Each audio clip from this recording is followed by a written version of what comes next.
We turn next to a young activist in Southern California who represents a growing number of people who are joining a burgeoning movement in the U.S. to demand justice for African Americans.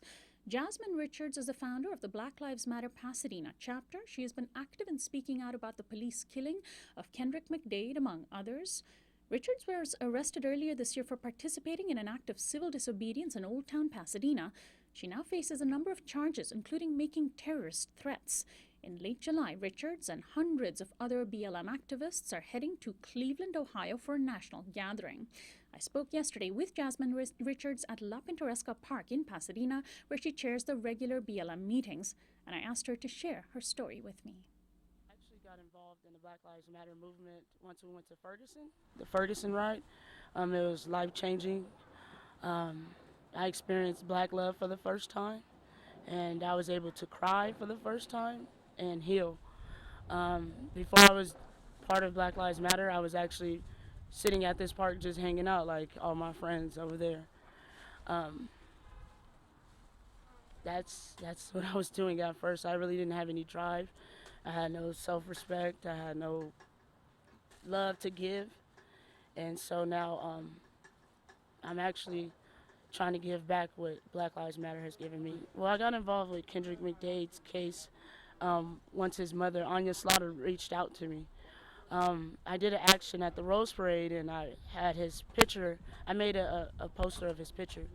And at the Occupy LAPD headquarters, his mom walked up to me and she said, "You're the one who had my son's face on the news. You remembered him." And from then on, I loved her. She's been my family because in her I've seen my mother, my own mom, who's lost her son, and I see how when they lose their children, they lose themselves. And she had to relearn how to write, relearn how to eat, like, you know what I mean. And it was like that moved me, and I'm determined to not lose any more friends, not lose any more young men in my community or women. And I promised his mom. I promised his mom that I would get her justice, and I'm going to keep that promise. I grew up in Pasadena. We moved here when I was about 7. I have one brother who's deceased and 2 sisters, one sister who's deceased as well. Um, I grew up on Los Robles in Orange Grove, which is actually down the street. They consider my neighborhood a zero tolerance zone. So even if we wanted to hang out in front of our apartment, we were considered a gang member. Um, my mom worked lots of hours, so the people on the outside of my community, which are considered the gang members, were my family. So I grew up lost and confused. I grew up around here searching for answers. I played basketball, but I didn't have anybody to show me how to go to college or the SATs or anything like that. So once my brother was killed, I just decided to quit everything. I graduated from PHS, but I didn't go any further after that. He was murdered on 73rd and Figueroa at 10 o'clock in the morning. A car pulled past him and said, "What gang are you from?" And he said, "I don't gang bang," and they killed him. I was 14, and my brother was like my father. Um, I handled it. I didn't handle it. I got into drugs. I got into drinking. Um, I had scholarships for basketball. I just quit basketball. I seen no more need to live because I'm like, you're just gonna get killed anyway. My mom, she has 26 years clean, and I thought she would relapse because her son was murdered, but she kept going, kept it pushing. So my mom has been that motivation for me. I'm tired of putting my friends on my T-shirts.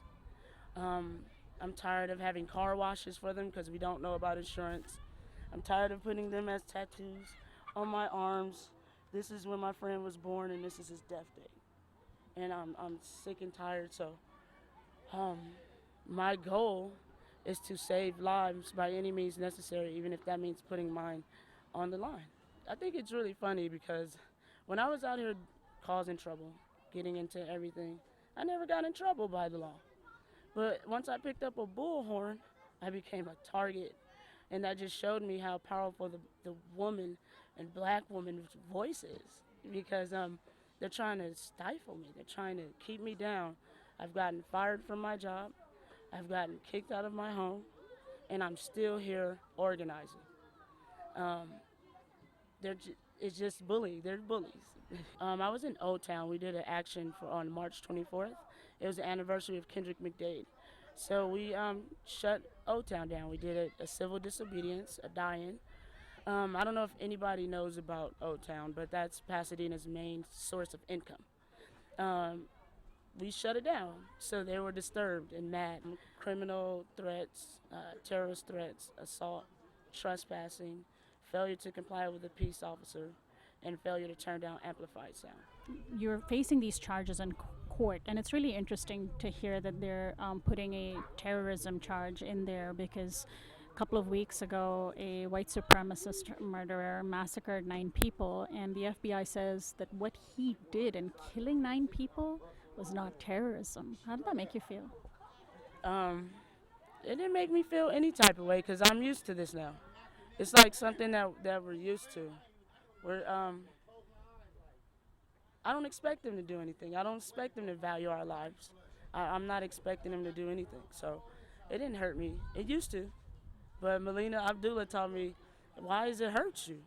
Why are you expecting them to do something? You know what I mean? They haven't this long, so stop expecting.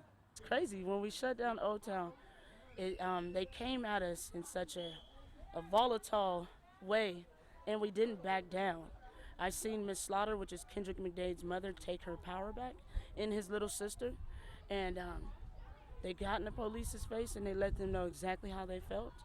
And so that right there, that empowers me. That I can't even explain the feeling. It's like a feeling that starts within your toes and it rises up and it goes into your spirit, and then something just comes out of you like a lion, and it feels so good. It's like stuff that was deep down and just was bursting to come out. That explains anything. I've been locked up before, and they let me be around people.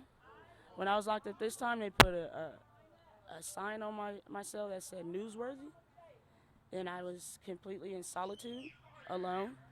When I went to court, they took me another route, which they have an underground tunnel in Pasadena. I didn't know nothing about that, but they used that underground tunnel. Then they took me to Linwood. They told people that I had got out from Pasadena, but that was a lie. They took me to Linwood, and the process to go into Linwood is just despicable. You have to like strip. It's violating. It's so violating to be a woman in jail. And they tried to demean me. They tried to take away my pride. But when I left jail, I had people saying Asada. You know what I mean? I had people in jail saying, hey, we're going to look you up on Facebook. And they really added me. You know, and so what they meant for bad, it really turned out to good because I activated people in jail. Well, my trial starts in September 28th, 2 days before my birthday. I'm going to still just keep organizing. There's nothing I can do. I know that they want to get something out of me, whether it's probation, whether it's time. They're going to do and get something. So I'm prepared for that.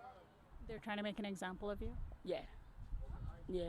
Well, what I'm doing actually is I'm teaching my youngsters how to be self-sufficient, because most of them actually sleep in this park that we're sitting in right now.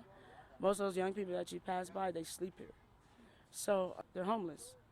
Right now we have free lunches going on, and this is how I think we help. We empower them. We teach them that, hey, life is not, you don't have to give up because people are here for you.